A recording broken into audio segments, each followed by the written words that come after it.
The son I raised tried to have me declared insane, locked away in a nursing home, and stripped of everything I owned. My name is Amelia Sterling. I'm 68 years old, and this is how I discovered his plan and took back my life. From the outside, I was just a grieving widow, living a quiet life in our beautiful Greenwich home. After my husband Richard's heart suddenly gave out, my world shattered. My only son, Ethan, and his wife, Samantha, immediately stepped in. They were my anchors, handling everything with such loving care. "Don't you worry about a thing, Mom," Ethan would say, his hand over mine. "We've got you."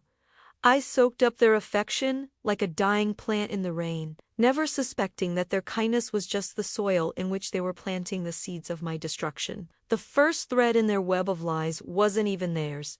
It was a secret my husband kept. Just 6 months before he passed, Richard made me swear an oath. "You are forbidden from that house," he had said, his eyes darker than I'd ever seen them, gesturing toward the old carriage house behind our home. "Promise me, Amelia." I promised, of course. I'd never broken a promise to him in 40 years. But after he was gone, in the bottom of a dusty drawer, I found a single brass key he'd left for me. The attached note said only, "For when you're ready."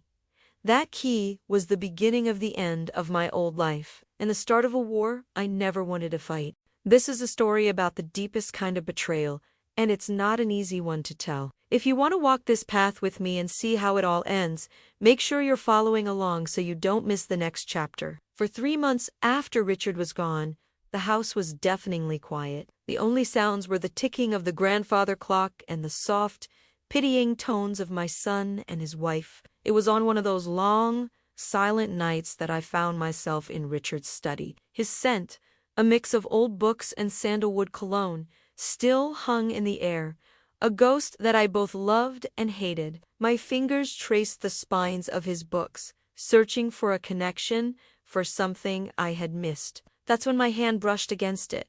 Deep in the back of a drawer he rarely used, the key. It was heavy, made of old brass, and the leather tag with his handwriting felt warm against my cold skin. "For when you're ready." Ready for what? My heart hammered against my ribs. The promise I made to him felt like a physical weight, but this new feeling, this gnawing curiosity, it was heavier. That night, I decided to become a liar. With the whole house dark and sleeping, I slipped out the back door. The moonlight painted the path to the carriage house in shades of silver and black. The key felt like a block of ice in my trembling hand. I remember the sound it made in the lock, a loud, grating click that seemed to echo through the entire property. I flinched, expecting lights to flash on in the main house, but there was only silence. I pushed the door open, and the smell of oil, wax, and old leather hit me, completely different from the musty decay I'd always imagined. My eyes adjusted to the dim light filtering through the grimy windows, and I saw it. The place wasn't a storage shed. It was a sanctuary, a workshop. Tools I didn't recognize were hung with surgical precision on the walls. And in the center of the room, under a massive canvas tarp, was the unmistakable shape of a car. My breath caught in my throat. I walked over, my hand shaking as I grabbed a corner of the heavy fabric and pulled. It was a Porsche, a 1956, Porsche 356, speedster the color of a stormy blue sky, and it was perfect. Or almost perfect. It was in the middle of a meticulous restoration. Richard, my quiet, unassuming accountant husband, had a secret life, a beautiful, creative, passionate life he had hidden from me. A sad smile touched my lips. Of all his secrets, this one felt like a gift. But then I saw the workbench. Tucked beside a stack of vintage manuals was a pile of recent paperwork. My smile vanished. There were invoices for rare car parts I couldn't even pronounce, bank statements from an account I'd never seen before, with a balance that made my head spin. And underneath it all, a document that made the blood drain from my face. It was a preliminary sales contract, not for the car, but for the entire carriage house and everything in it. The listed price was $250,000, which even to me seemed impossibly low. That wasn't the part that made me feel like I was suffocating. It was the name of the person selling it, scheduled to close the deal in just 2 weeks. It was my son, Ethan. The next morning, I found him in the kitchen, sipping coffee like it was just another Tuesday. I tried to keep my voice steady, to give him a chance to explain. I told him, "Ethan, honey, I was in the carriage house last night." I watched his face. For a split second, a flash of pure animal panic lit up his eyes. But just as quickly, it was gone, replaced by a look of deep, patronizing concern. He had the nerve to put his hand on my arm and tell me I shouldn't be in there, that it was unsafe and full of dust. He said he was just starting to clear out his dad's old junk, trying to spare me the trouble. He told me some of that rusty old stuff was worth a little bit of money, so he was selling it to help out with all the expenses. The lie was so smooth, so practiced, it was like he had rehearsed it. He looked at me as if I were a confused child who had wandered into the street. The first red flag should have been the way his eyes didn't match his sympathetic smile. In that moment, the cold dread that washed over me was worse than any grief I had felt. I wasn't looking at the boy I had raised. I was looking at a complete stranger, and I knew, with a certainty that chilled me to the bone, that a lowball real estate deal was nowhere near the bottom of this rabbit hole. After that conversation in the kitchen, the air in my own home became poison. I had to sit at the dinner table with them, my son and his wife, and pretend. I had to smile when Samantha complimented my hair. I had to nod when Ethan talked about his day. Every word they spoke was a lie, and every polite response I gave felt like I was swallowing glass. They would look at me with those soft, concerned eyes, occasionally exchanging a glance between them that I now understood.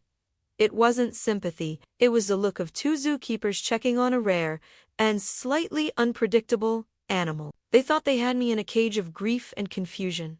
And the most painful part was, I had to let them believe it. A direct confrontation was useless. Ethan had already shown me he could lie as easily as he breathed.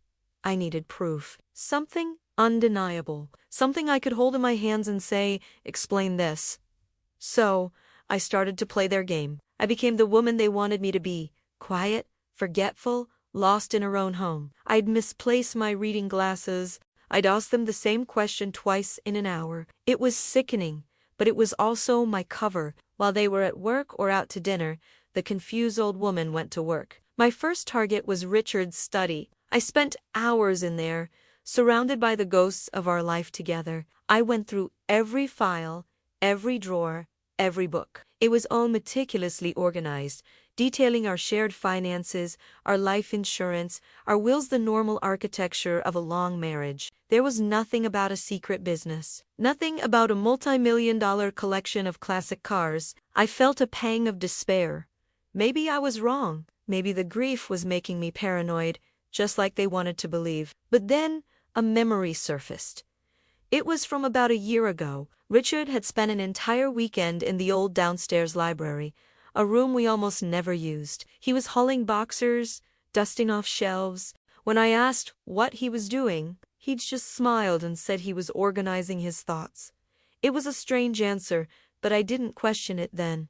I questioned it now. The next time they left the house, I went straight to the library. It smelled of aging paper and leather. I ran my fingers along the spines of the books, searching for anything out of place. My eyes landed on a row of antique and Richard was a man of habit and order. He would never shelve a book out of sequence.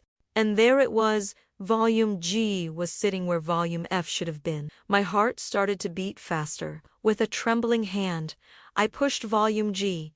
It didn't move. I pulled it. Nothing. Then, I tried to slide it to the side. There was a soft, mechanical click. An entire section of the bookshelf swung silently inward, revealing the cold, gray steel of a wall safe. For a moment, I just stared. He had hidden this from me, right under my nose, for years. I took a deep breath and tried to guess the combination. Our anniversary. No. My birthday? Ethan's birthday? Nothing. Frustration began to bubble up. Then I stopped. I closed my eyes and pictured the Porsche in the carriage house. Richard's secret life. The combination wouldn't be from our life. It would be from his. I thought of the car's model number, a number I had seen on the manuals on his workbench. 3 - 5 - 6. I spun the dial. Right, left, right, right. I pulled the handle. With a heavy, satisfying thud, the safe unlocked. Inside, there was no cash. There was a thick, leather-bound ledger and a single, sealed manila envelope. On the front of the envelope, in Richard's familiar, elegant script, was my name, Amelia. I opened the ledger first.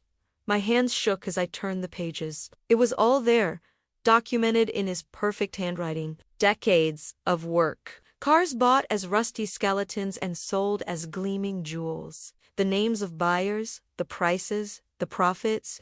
It wasn't a hobby.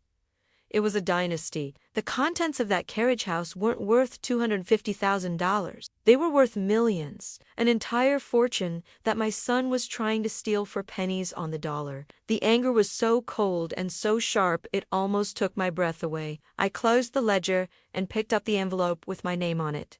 This, I knew, was the real secret. This was what Richard had been hiding. As I sat there in the dusty silence, I realized the terrifying truth. My son wasn't just trying to rob me, he was trying to erase a legacy. My fingers trembled as I broke the seal on the envelope. The paper inside was thick, expensive, and covered in Richard's familiar script.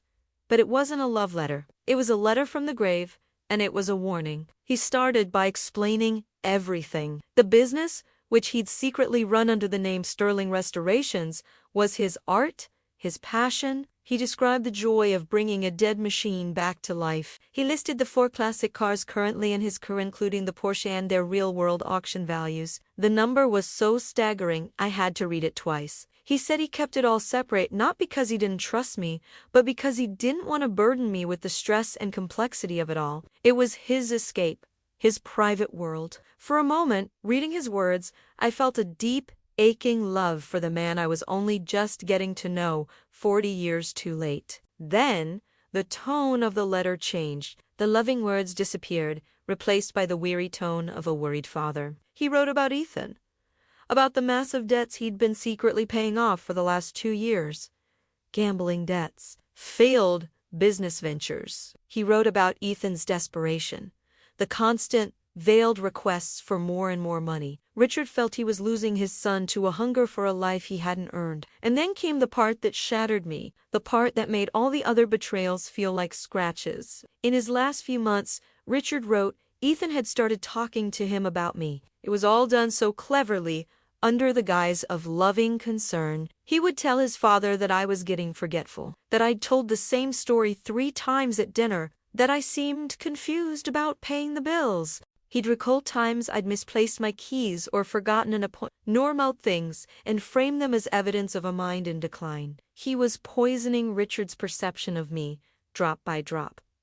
The final, devastating blow was Richard's confession. He wrote that Ethan had convinced him I was showing the early signs of dementia. He believed it. His own son had twisted his love and concern for me into a weapon. Richard's order to keep me out of the carriage house wasn't about hiding his secret from me. It was because Ethan had convinced him that the shock and complexity of his secret life would be too much for my supposedly fragile mind to handle. He was trying to protect me. The man I loved died, believing his wife was losing her grasp on reality, a cruel and vicious lie fabricated by her own child. I finally understood the look in Richard's eyes when he made me promise. It wasn't secrecy. It was fear. Fear for me. The last paragraph of the letter was an instruction. Amelia, if you are reading this, it means my worst fears have come true. Something is terribly wrong. Do not confront Ethan. Do not show him this letter. Take this and the ledger to one man, Benjamin Carter. He is my lawyer. He knows everything. He will protect you. The letter fell from my hands. I didn't cry. The pain was too deep for tears. It was a cold, solid thing that settled in my chest, displacing all the grief, all the sadness, all the love. It hardened into something else. Rage, a pure, clean, clarifying rage. The woman who had tiptoed down to the library, scared and confused, was gone. The next morning, while Ethan and Samantha were at the gym, I moved with a purpose I hadn't felt in months. I scanned key pages from the ledger with the printer in the study, hiding the copies in my closet. I placed the original ledger and Richard's letter in my handbag. I called a private car service from a burner phone I'd bought for cash weeks ago, a small act of paranoia that now felt like a stroke of genius. I watched the black sedan pull up from my bedroom window as I sat in the plush leather back seat, gliding through the perfect, tree-lined streets of my neighborhood. I felt like a spy in my own life. Everything looked the same, the manicured lawns, the big, silent houses, but I saw it all with new eyes. It was a beautiful stage for a very ugly play.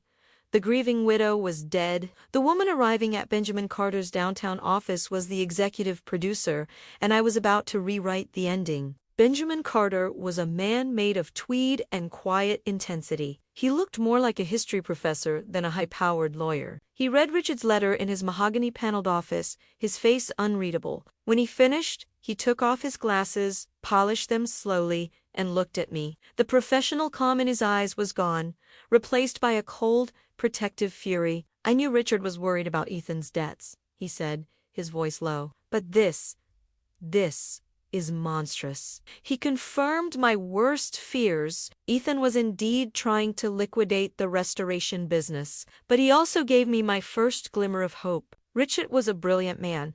Amelia, he built firewalls. Ethan can't touch the main estate or your personal assets without your signature. The business, however, that's in a gray area. He's exploiting a loophole he thinks you don't know exists." Benjamin's advice was simple and terrifying. "Go home," he told me. "Be the confused, grieving woman they believe you are. Let them get comfortable. Let them get arrogant. Arrogant people make mistakes, and we will be there to catch them when they do." So I went home and put on the performance of a lifetime. I walked back into that house not as its owner, but as an undercover agent in enemy territory. Samantha met me at the door, her face a perfect mask of concern. "Amelia? Oh my goodness, where have you been? We were about to call the police." I gave her a weak, tired smile and told her I'd just gone for a long walk and must have lost track of time. I saw the look she exchanged with Ethan over my shoulder. It was a look of confirmation, of pity mixed with triumph. "It's working," it said. "She's slipping away." For the next week, I played the part. I would sit in the living room, pretending to read a book, but I was listening. I heard Samantha on the phone with a travel agent, planning a trip to the Maldives. A much-needed getaway, she'd called it. I saw the boxers from high-end designers arriving at the door almost daily. I heard Ethan in the study, his voice tight and angry, speaking to someone about a deadline and a payment that he promised was coming soon. They were bleeding money, and I was the bandage they were planning to rip off. Every night at dinner, I had to listen to their plans for my future. They talked about downsizing, about selling the house to find me a more manageable apartment with less to worry about. It took every ounce of my strength to just nod and look confused. I decided it was time to rattle the cage. One evening at the dinner table, I put down my fork and looked at them with what I hoped was a look of dawning, anxious clarity. "You know," I began, my voice trembling just a little, "I was thinking, with your father gone, maybe I should have a look at our finances, his old investment papers. I feel like I should understand them, but it's all so confusing." It worked perfectly. Ethan reached across the table and patted my hand, his voice dripping with condescension. Mom, don't you worry about that. It's all taken care of." Dad's accounts were a real mess, scattered all over the place. "I've already had everything consolidated into one simple fund. It'll be so much easier for you to manage," he leaned back, proud of himself. He thought he had just pacified the confused old lady. But then his wife, my brilliant, arrogant daughter-in-law, made the mistake we were waiting for. Samantha smiled brightly, adding, "It was so smart of you to do that, honey. And thank goodness you had your dad sign that new power of attorney right before he got sick. It means we don't have to bother your mom with a single signature for any of it." My blood ran cold. A new power of attorney. Richard had never mentioned it. The one Benjamin had on file was more than 10 years old and gave Ethan very limited power. A new one, signed in the last months of Richard's life when Ethan was actively manipulating him. It was the key, the legal weapon they thought would give them total control. It might even be a complete forgery. I had to force the muscles in my face to stay soft and pliable. I just looked from her to Ethan and nodded slowly. "Oh," I said, my voice barely a whisper. "That's good. Simpler is always better." I excused myself from the table, claiming I was tired, but as I walked up the stairs, my mind was on fire.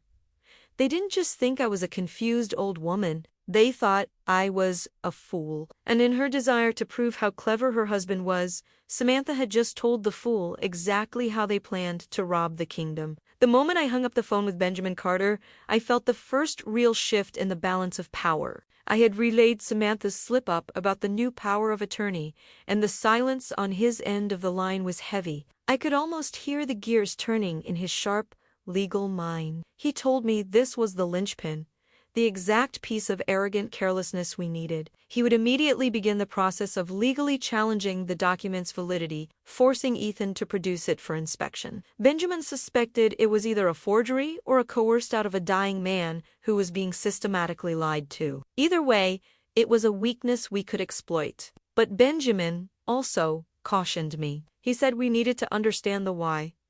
The sheer viciousness of Ethan's plan. Attempt to have me declared incompetent felt disproportionate. It wasn't just about funding Samantha's lavish lifestyle. This was an act of profound desperation. To fight a fire, you need to know what kind of fuel is feeding it. At his suggestion, we hired a private investigator, a quiet man named Miller, who used to be a forensic accountant for the police. His job was to paint us a complete picture of the life my son was living outside my home. While Miller dug into the shadows, my job was to continue the charade. It was the hardest thing I've ever done. I lived in a state of constant, humming tension, like a live wire. I had to smile through dinners where they discussed which of my possessions to sell first. I had to feign confusion when Samantha showed me brochures for assisted living communities that feel more like a resort.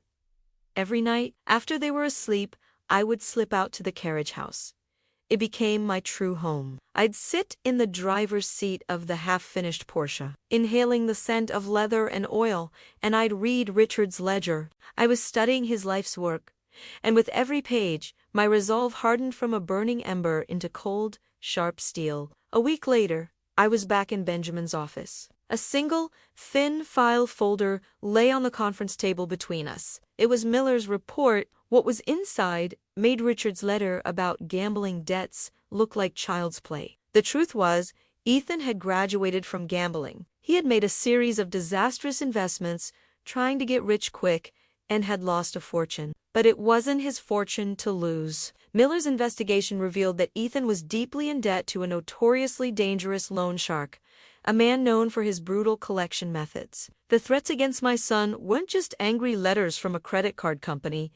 They were credible and terrifying, and Samantha was no innocent bystander. Her chic new boutique, the one she paraded on social media, it was failing miserably. Worse, Miller had found evidence that it was being used as a way to attempt to launder small amounts of the money Ethan was borrowing. They weren't just a greedy couple living beyond their means. They were amateurs who had stumbled into the world of organized crime and were now caught in a trap of their own making. The story they had constructed my dementia, the need to simplify my finances, the quick sale of my husband's assets, it wasn't a get-rich-quick scheme. It was a frantic, desperate attempt to pay off a predator before he came to collect. My son was willing to throw his own mother into a cage to save himself from one. The cruelty I had been fighting suddenly had a new face, the pathetic, ugly face of cowardice. Benjamin turned to the last page of the report and pointed to a date. It was the deadline the loan shark had given Ethan for a full repayment. The date was the day after the scheduled sale of the carriage house.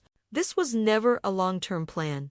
It was a race against time. I looked at Benjamin, and I saw a new light in his eyes. It was the look of a hunter who had just found the perfect bait. My son wasn't just a monster. He was a cornered animal, and cornered animals make even more mistakes. The knowledge of Ethan's desperation was a powerful weapon, but a dangerous one. Benjamin and I agreed that confronting him with the information about the loan shark was off the table. We couldn't risk bringing that kind of violence into our lives. But his deadline gave us a ticking clock, and it put his frantic actions into sharp focus.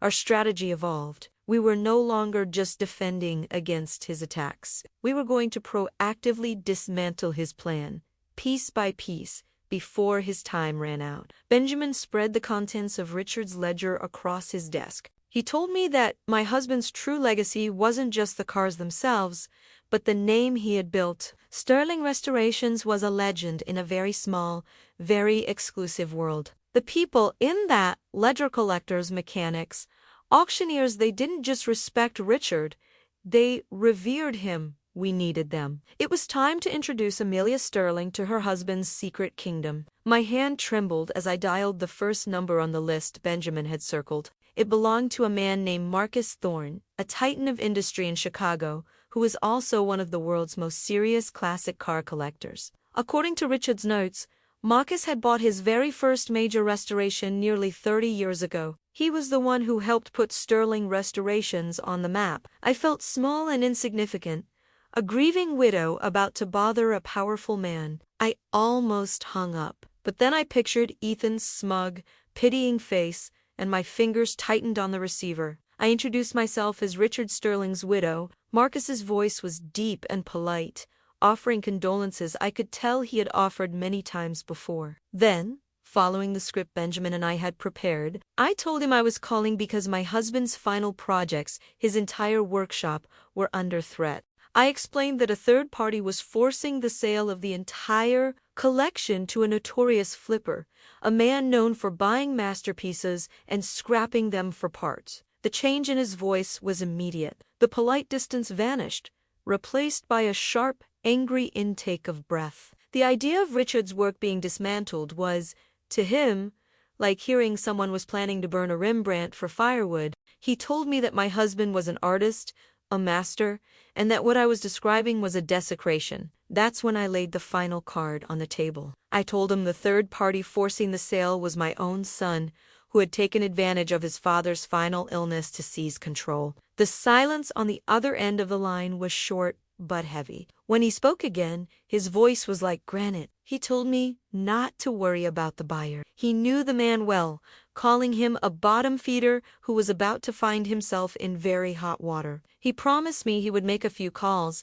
and that the entire community of people who cherished Richard's work would not let this happen. In the space of a 10-minute phone call, I had gone from a lone woman fighting her son to the general of a small, powerful, and very angry army. The first ripple effect of that call reached our house the very next evening. Ethan came home looking pale and agitated. He went straight to the study and shut the door, but not before I heard the angry, panicked edge in his voice as he spoke on the phone. I crept to the top of the stairs to listen. He was speaking to the buyer of the carriage house, and it was clear the man was backing out. I could hear Ethan's frantic assurances, his promises, but the damage was done. Marcus Thorne had fired the first shot.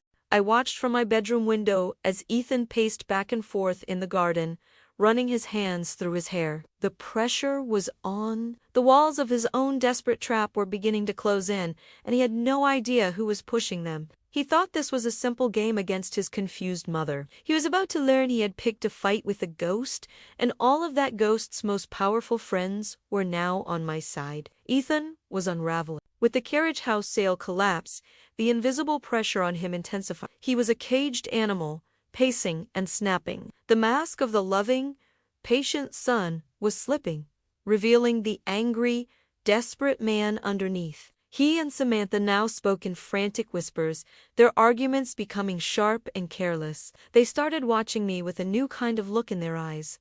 The pity was gone, replaced by a raw, impatient greed. They needed a new plan, and they needed it fast. They had no idea I was about to give them one. The idea came to me one evening in the carriage house, my sanctuary. I was going through one of Richard's old workbenches and found a worn leather notebook. Tucked inside were his plans for a charity event. He had been organizing a gala to auction off one of his finished restorations, a stunning Silver Jaguar X K120, with all the proceeds going to a new scholarship fund for young, aspiring mechanics. His dream was to give the next generation the chances he never had.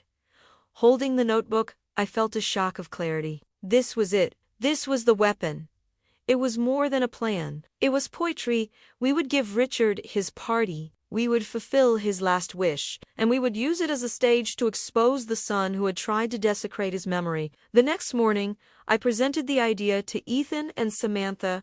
I put on my most fragile, sentimental voice and told them I had found their father's old notes. I said I thought hosting the charity auction would be a beautiful way to honor his legacy. I watched their faces as I spoke. At first, they looked at me with bored impatience, but then I saw a new calculation dawn in their eyes.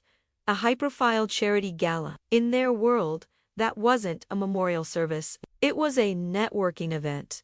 It was the perfect opportunity for them to look like the grieving, philanthropic children of a beloved man, to cement their social standing. And for Ethan to get in front of the exact kind of wealthy investors he was so desperate to impress. They saw it as their salvation. They didn't just agree, they took over. They told me it was a wonderful idea, but that I shouldn't burden myself with the details. They would handle everything. And just like that, they began to enthusiastically build the stage for their own execution. The weeks leading up to the gala were a surreal double life. On the surface, Ethan and Samantha were a whirlwind of activity, booking caterers, designing opulent invitations, and curating the perfect guest list of our city's elite. They felt powerful, in control. Underneath, my own team was preparing for battle. Benjamin Carter was finalizing a devastating portfolio of legal evidence. Marcus Thorne, my new guardian angel, had not only promised to attend but had mobilized Richard's entire network. He arranged for a professional crew to come in and transform the carriage house, installing museum-quality lighting to make the cars look like the jewels they were. Meanwhile, I was working with a quiet tech expert Benjamin had hired, carefully compiling copies of Ethan's emails, bank statements, and that fraudulent power of attorney into a presentation that would leave no room for doubt. The invitations went out. The RSVPs flooded in. Samantha's wealthy parents, Ethan's potential business partners, our oldest family friends, everyone was coming. They were all eager to pay their respects to Richard and to admire the wonderful son who was so dutifully honoring his memory. The night before the event, I stood at the entrance of the carriage house. It was no longer a dusty workshop. It was a breathtaking showroom. Ethan stood beside me, a smug, satisfied smile on his face as he looked at the gleaming cars. He saw his escape. He saw his bright, wealthy future. He had the audacity to put his arm around my shoulder and tell me how proud Dad would be of us and that this was the perfect way to begin the next chapter. I just nodded. He was right. It was the beginning of a new chapter. My chapter. He thought he was the hero of the story. He had no idea he was the villain, and his final scene was about to begin. The day of the gala, our home transformed into a whirlwind of controlled chaos. Florists filled the hallways with the funereal scent of white lilies, caterers polished glasses that chimed like nervous bells. Through it all, Samantha swept like a queen, issuing sharp commands, her voice tight with excitement and stress. Ethan was a ghost in a suit, constantly on his phone, his face a pale mask of anxiety. He was a man running on fumes, trying to hold a crumbling world together with smiles and handshakes. They were both buzzing with a frantic, brittle energy. But I felt nothing. The storm that had raged inside me for weeks had passed, leaving behind a strange and profound calm. As I got ready, I looked at my reflection in the mirror. The face of the weeping widow was gone. I chose a dress not of a woman in mourning, but of a woman in charge of deep emerald silk that felt like armor. I was no longer an object in their story. I was the author of the final chapter. Before the first guests arrived, I slipped away to the carriage house for one last moment of peace. The cars stood like silent, magnificent beasts under the spotlights. I ran my hand along the cool, curved fender of the Porsche, Richard's unfinished symphony. This wasn't just for me.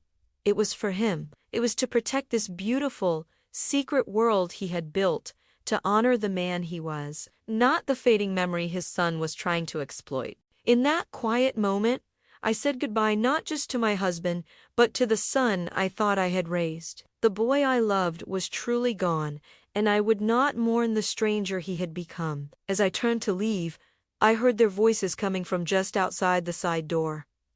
Ethan and Samantha, they thought they were alone.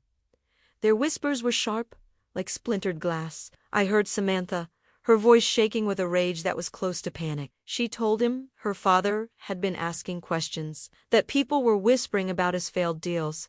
She was terrified this night would be a public humiliation. Then I heard Ethan's reply, and it was stripped of all charm. His voice was flat and cold. He told her it was her insatiable need for more clothes, more trips, a bigger house that had forced his hand. He hissed at her to pull herself together, to put on her expensive dress and her fake smile, and to play the part she was given. It was the sound of rats fighting in a trap. Their perfect partnership was a sham, a fragile alliance of convenience that was already shattering under the weight of their own lies. Seeing that crack in their foundation gave me the last piece of strength I needed.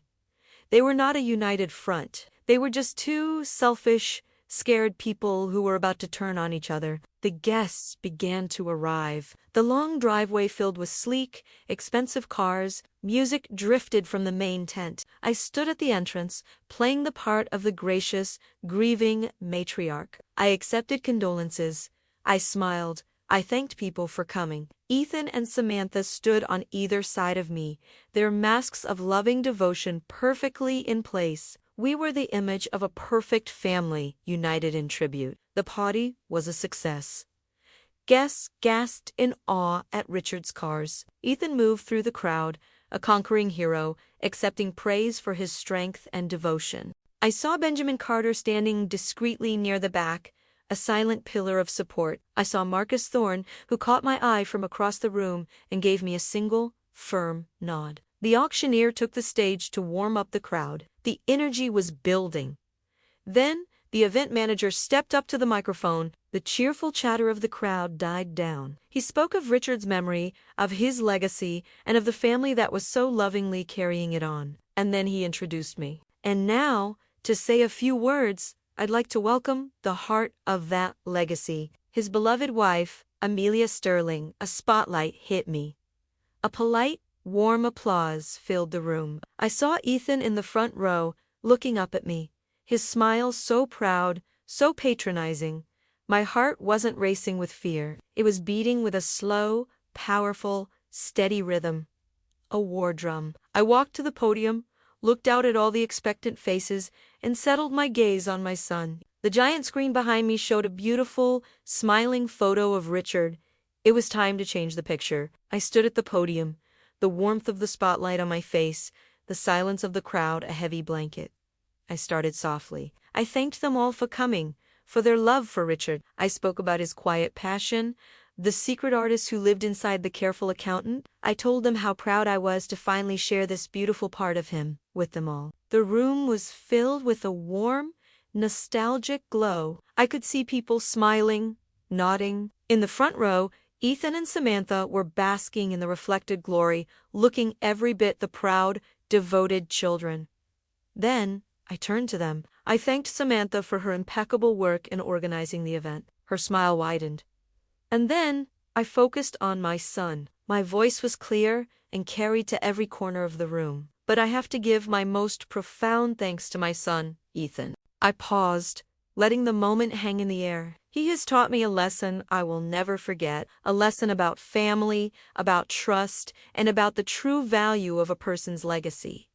I saw a flicker of confusion in his eyes. This was not the sentimental tribute he was expecting. To understand what I mean, I continued, gesturing to the giant screen behind me, we need to look at the numbers. My husband was a man who believed in the truth of a written ledger. The loving photos of Richard vanished. It was replaced by a high-resolution scan of the sales contract Ethan had prepared for the carriage house and everything in it. The buyer's name was listed, a name a few of the collectors in the room clearly recognized from the disgusted murmurs that rippled through their corner. And then there was the price, $250,000. I let them read it. Then I told them, the contents of this building, which my son was selling as rusty old junk, have been conservatively valued by experts at over $2.5 million. A collective gasp went through the crowd. Ethan shot to his feet, his face turning a blotchy red. He started to say something, that it was a misunderstanding, but my voice cut through his. Please, Ethan, sit down. I'm not finished. He froze, stunned by the command in my tone. The screen changed again. Now it showed the new power of attorney. Of course, I said, to make a sale like that, you need the right paperwork. I explained that this document, supposedly signed by Richard a week before his death, gave my son full control of the restoration business. As I spoke, Benjamin Carter stepped forward and handed a file to Samantha's father, a man known for his sharp legal mind. I told the room that the file contained a forensic analysis proving my husband's signature on that document was a crude forgery. I watched Samantha's father open the folder. I watched his face drain of all color. He looked at Ethan with an expression of pure contempt. Before Ethan could react, a new sound filled the space. An audio recording. It was the conversation I had recorded between Ethan and Samantha, played through the high-end sound system. The whole room heard them debating my future. They heard Samantha's light, cruel laughter as she talked about which of my necklaces she would claim first. They heard Ethan discussing the benefits of a nursing home with strict rules about visiting hours to keep meddling friends away. It was brutally, undeniably clear. Samantha looked at her parents, her face a mask of horror. Her mother buried her face in her hands. The audio clicked off, leaving a ringing silence. Their final act, I said, my voice like ice, was the most creative. When you can't steal a person's legacy, you steal their mind. The screen changed one last time. It was the court petition to have me declared mentally incompetent and made a ward of my son. Page after page of lies, of twisted anecdotes meant to paint me as a senile, helpless old woman, all supported by the signed opinion of a doctor who was a friend from Ethan's college fraternity. The room was utterly still. I looked down from the podium, directly into my son's eyes. All the warmth, all the softness, was gone from my voice. It was pure steel. My husband forbade me from this building. That part was true. But he didn't do it to hide his passion from me. He did it because you, my son, convinced him I was too sick to understand its beauty. You poisoned his last months with lies. You twisted his love for me into a weapon. The only illness in this family, Ethan, is the rot in your own soul. The silence broke. It was a tidal wave of shock. I saw Samantha's father march to his daughter, grab her arm, and physically pull her from her chair and out of the room without a single word. The men Ethan had been trying to impress turned their backs on him, moving away as if he were contagious. He was left standing alone in an empty space. The spotlights that were meant to glorify him now serving as instruments of his interrogation. He looked at Chima, his mouth opening and closing like a fish, but no sound came out. I felt nothing. No victory, no hatred. Just a vast, empty finality. I turned back to the microphone and addressed the stunned crowd. Richard's true legacy was not about money. It was about creation, about passion, and about helping others. The screen behind me changed one final time, displaying the elegant logo for the Richard Sterling Scholarship Fund. I nodded to the auctioneer. After a moment of paralysis, he understood. He stepped forward, his voice booming into the silence. And now, ladies and gentlemen, let the bidding begin for this magnificent 1953 Jaguar Chiche Condois Zero. As the auctioneer's voice echoed through the stunned silence, something incredible happened. A hand shot up in the crowd. It was Marcus Thorne. He opened the bidding for the Jaguar with a number so high it drew a collective gasp from the audience. It was a statement, a declaration of loyalty. Another collector immediately countered with a higher bid. Then another. These men, my husband's secret circle of admirers, weren't just bidding on a car.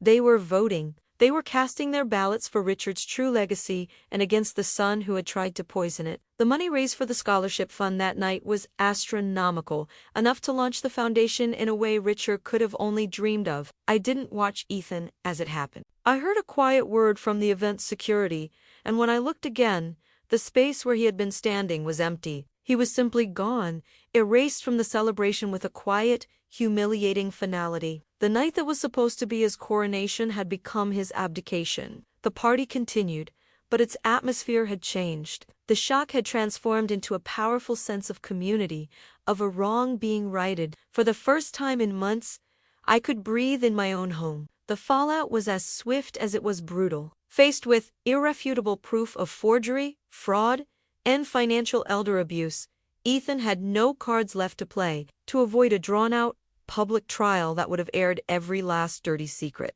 he accepted a settlement. He was forced to relinquish any claim to his father's estate and to sign a binding agreement to repay every dollar he had funneled from the restoration business. It left him utterly bankrupt. He still faced criminal charges and was sentenced to several years in a minimum security prison. My final legal act was the quietest and the most definitive. I had him officially disinherited. Samantha was even quicker to save herself. She filed for divorce less than a week after the gala. Her parents, desperate to distance their family from the scandal, wrote me a very large check to ensure their daughter's name was kept out of my civil lawsuits. I never saw her again. I heard her boutique close down, and she moved out of state, disappearing from the world she had tried so desperately to conquer. Today, my life is quiet, but it is not small. The main house is where I sleep, but the carriage house is where I live. It is no longer a forbidden place. It is the headquarters of the Richard Sterling Foundation. It's a place of noise and creation now. The sounds of tools, of young people learning, of engines roaring to life. This is the new music of the house. I took the beautiful world my husband built in secret and brought it into the light. The scholarships we fund have already helped a dozen talented young mechanics get their start. Kids who remind me so much of the passion I saw in Rich's private notes. Sometimes, a letter arrives with a return address from a federal correctional facility. The handwriting is my son's. The first time one came, I held it for a long time, the paper feeling heavy with years of grief and anger. The woman I used to be would have obsessed over it, torn it open, searching for an apology, for remorse, for the son she once knew. But I am no longer that woman. The final turn of the key for me was not in a lock, but in my own mind. My healing didn't come from a desire for revenge or even for justice. It came when I realized that he no longer had any power over me. His letters, his excuses, his potential apologies, they are irrelevant to the life I am building now. I take his unopened letters and I place them in a box with other things from the past. I am not denying what happened, but I refuse to let it be the anchor that holds me down. My husband left me a key, thinking he was protecting me from a secret, but what he really did was give me a map to a hidden part of his soul, and in tracing it, I found a hidden part of my own. I discovered a strength I never knew I had, a purpose that has become the joy of my final years. I learned, the hardest way imaginable, that sometimes the most loving families are not the ones you are born into, but the ones you build from the ashes of betrayal. My story started in a quiet house in Connecticut, in a room filled with grief. But stories have a way of traveling. It would mean a lot to me to know how far this one has gone. If you would, please let me know in the comments what city or what part of the world you're listening from. It is a comforting thought to know that even in the quietest rooms, none of us are truly alone.